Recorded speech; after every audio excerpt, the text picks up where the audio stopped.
Oui, je vois bien. Je sais, moi aussi. C'était très long d'ailleurs la communication avec Ouais. ça. C'est un Minitel. Ouais, un Minitel, exactement.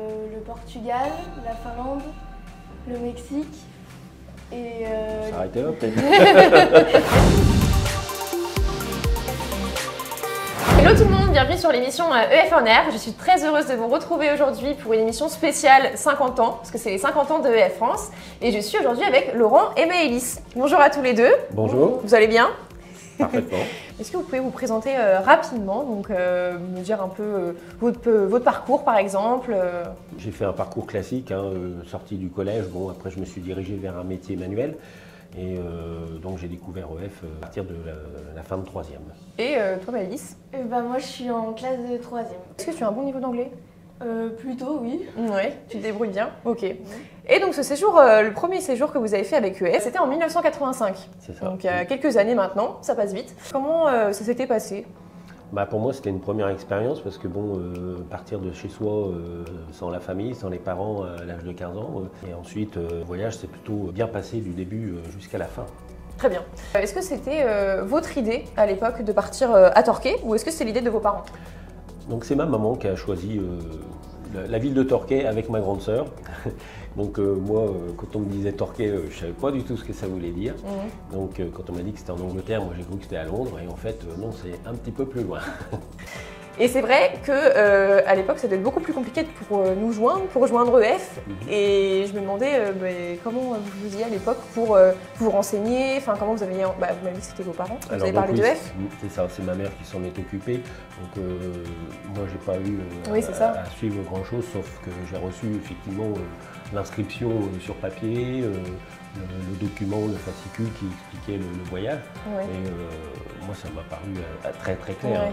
C'était par document en fait, tout était par... Oui, c'était par document et je suis étonné parce qu'aujourd'hui, on retrouve les mêmes documents. Il y a encore beaucoup, oui. Alors, nous, on est très restés là-dessus. Par contre, EF ne s'en détache pas sur la brochure qui... Après, c'est vrai que c'est toujours sympa de pouvoir feuilleter les destinations, etc. Et du coup, je suppose que vous aviez un conseiller aussi à l'époque ou parce que maintenant, vous avez eu un conseiller peut-être? Alors, c'est certainement ma mère qui l'a eu, le conseiller. Ce que je voulais dire, c'est aujourd'hui, en moyen de communication, ce qui est bien, c'est qu'ils ont un compte, ils peuvent créer leur compte. Exactement. Et commencer à créer des amis en chattant. Et ça, c'est bien parce que c'est vrai que le premier jour, quand on arrive, on ne connaît personne, alors que là, ça permet un petit peu d'identifier avec qui on va partir. Et encore une fois, c'est un confort pour après. Exactement, oui, c'est vrai que ça, je voulais le souligner aussi parce qu'il y a Campus Connect, donc c'est EF Campus Connect, le nom de cette plateforme. Et c'est vrai qu'après l'inscription, vous pouvez commencer à interagir avec les autres étudiants. Tu as commencé à interagir avec eux ou pas? Non, pas encore. Ouais. Après, de toute façon, ça prend un peu le temps aussi, il faut que tout le monde arrive sur la plateforme, etc. Mais c'est bien parce qu'au moins, avant de partir cet été, c'est cet été que tu t'envoles. Enfin, tu t'envoles, non, c'est pas vraiment envolé parce que c'est l'Eurostar, mais voilà. Que tu pars en Angleterre. Ok, avant, en tout cas, tu pourras sûrement rentrer en contact avec les futures personnes qui seront sur place et même d'autres nationalités d'ailleurs. Elle a le même stress que quand elle part en voyage scolaire, donc ça ne m'inquiète pas plus que ça, ça va aller tout seul. Oui, je pense aussi. Vous vous êtes fait des amis rapidement une fois sur place? Oui, il faut y aller comme ça et puis, ça va tout seul. Et puis ça commence déjà les discussions. De toute façon, tout le monde est dans le même cas, tout le monde part tout seul à la base. Donc, Vous étiez parti tout seul aussi à l'époque ou avec un ami, une amie? Tout seul aussi. C'est vrai qu'il y en a qui ont cette envie de partir avec un ami pour être rassurés au début, mais le risque après c'est de rester qu'avec cette personne et du coup de moins pratiquer. Donc au moins tu auras cette chance de pouvoir aller au maximum vers ceux qui ne parlent pas français. Tu verras, de toute façon tout le monde est dans le même cas. Je pense qu'il y en aura aussi qui seront stressés. Et puis il y a les accompagnateurs EF qui sont là dès le début, donc sinon tu peux aussi te baser sur eux. Vous aviez des accompagnateurs aussi EF à l'époque, les leaders? Dès le départ, dès le départ, et puis régulièrement ils venaient nous voir pour demander si ça allait, où ils passaient. Moi, jamais je me suis senti perdu. Ça c'est l'essentiel. Et l'arrivée en famille d'accueil, est-ce que ça vous a stressé à l'époque ou vous étiez pas trop... Pas du tout, j'étais content de partir en Angleterre, parce que le voyage c'est quand même c'est ludique, c'est attractif. Et puis on avait séjourné une journée à Londres, juste avant d'arriver à Torquay.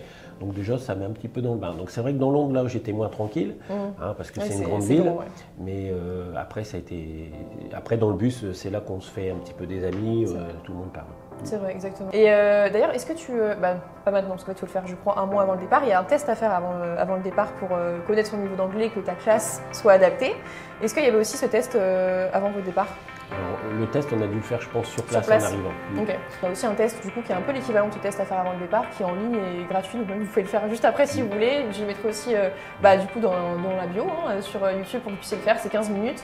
Et par contre le tien il sera un peu plus long, c'est 50 minutes celui, mais en tout cas on a une version de 15 minutes qui est faisable donc, pour l'anglais, pour l'italien, pour l'allemand, pour l'espagnol aussi, et au moins ça permet de savoir sa base, sur quoi on part et savoir avec quoi on va revenir, quand est-ce qu'on va progresser, etc.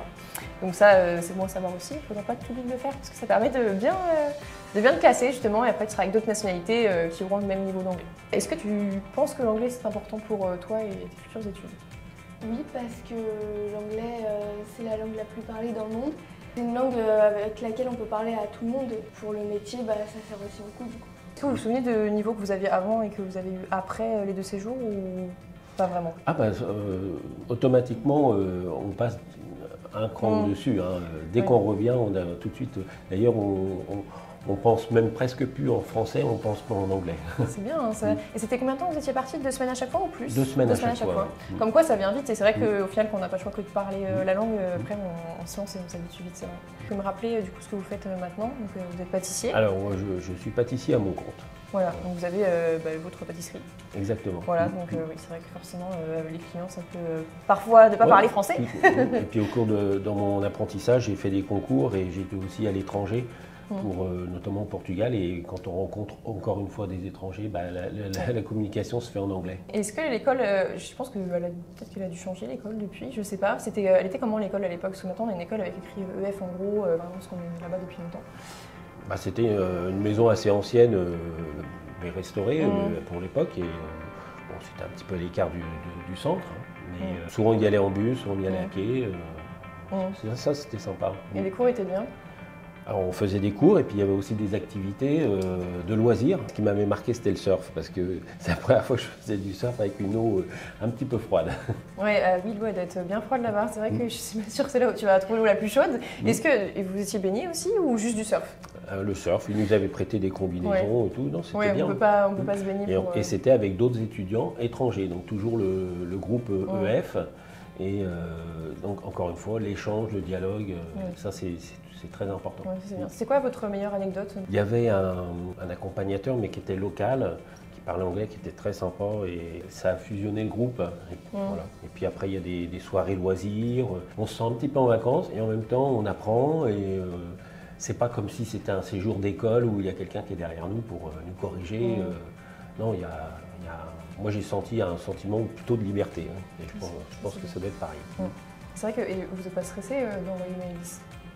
Je ne suis pas stressé, je suis un petit peu contrarié pour elle parce qu'elle angoisse, mais je comprends qu'elle angoisse et j'avais la même angoisse. Hein. Je lui ai expliqué que c'était naturel et puis ça va bien se passer. Bon, elle a confiance. Voilà, aujourd'hui, on est venu vous voir, on a vu les yeux qui étaient impressionnants.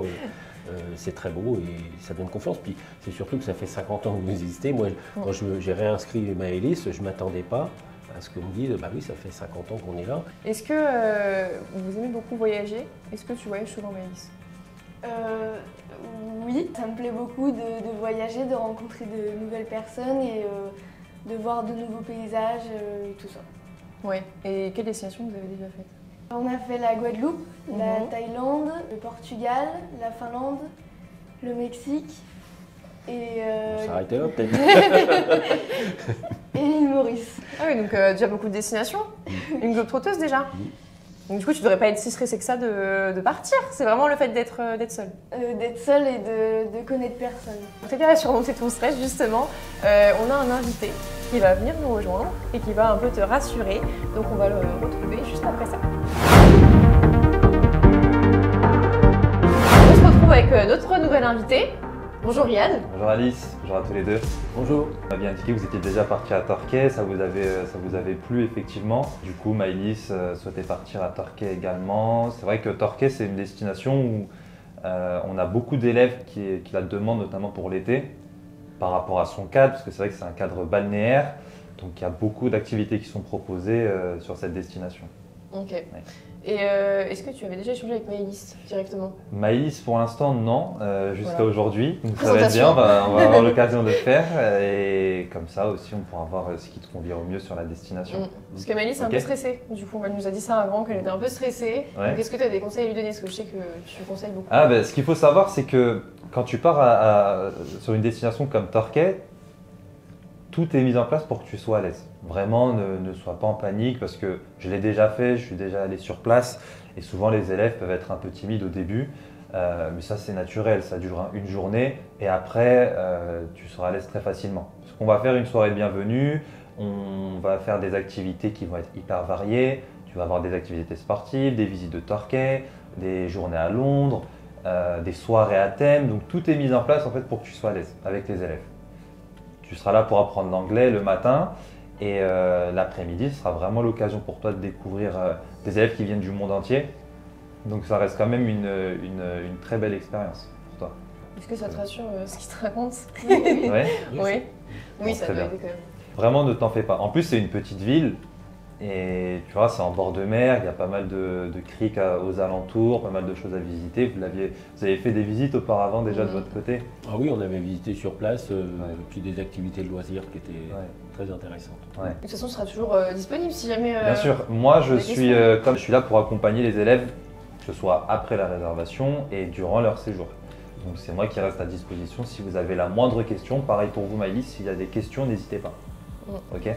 Quand j'ai réservé, j'ai apprécié parce que Riyad m'a dit je suis votre interlocuteur et si vous vous rappelez, je serai à nouveau le vôtre interlocuteur. C'est ça. Et ça c'est intéressant, on sent qu'on ne tombe pas sur une plateforme, on a toujours la même personne, donc c'est important pour certaines personnes, si ça peut les rassurer, c'est mieux. C'est important, surtout quand c'est une première expérience, quand vous avez un élève qui est jeune, Maëlys est assez jeune aujourd'hui, c'est vrai que les parents peuvent être un peu stressés de voir l'accompagnement, comment ça va se dérouler avant le départ, et c'est hyper important pour eux aussi, d'être rassurés, que ce soit avant ou sur place. Maëlys, est-ce que tu nous suis, tu nous as dit que tu nous suivais sur Instagram, donc depuis que tu t'es inscrite, je pense. Est-ce que tu nous suis aussi sur TikTok, sur Facebook ou exclusivement Instagram? Excusez-moi, Instagram. T'es très réseaux sociaux ou pas? Oui, un peu, Ouais. mais... Ça va, parce que c'est vrai que maintenant on a tendance à être très réseaux sociaux de plus en plus jeunes. En tout cas, n'hésite pas à nous suivre et comme ça, au moins tu verras, parce que parfois on met un petit des petites vidéos des destinations. Donc n'hésite pas et comme ça tu pourras voir avant de partir, ça peut rassurer aussi. On met plein de témoignages en ce moment, donc tu as dû les voir peut-être, je sais pas. Pour les 50 ans justement, donc n'hésite pas. Et du coup, justement, en parlant d'Instagram et des réseaux sociaux, n'hésitez pas à nous suivre. On mettra tous nos réseaux directement dans la barre d'infos juste en dessous. Et sur ce, je tenais quand même à vous remercier tous. Merci à tous les trois. Merci de m'avoir invité. Et ça fait super plaisir, en tout cas, même de vous rencontrer tous les deux. Et comme ça, vous voyez aussi un vrai visage.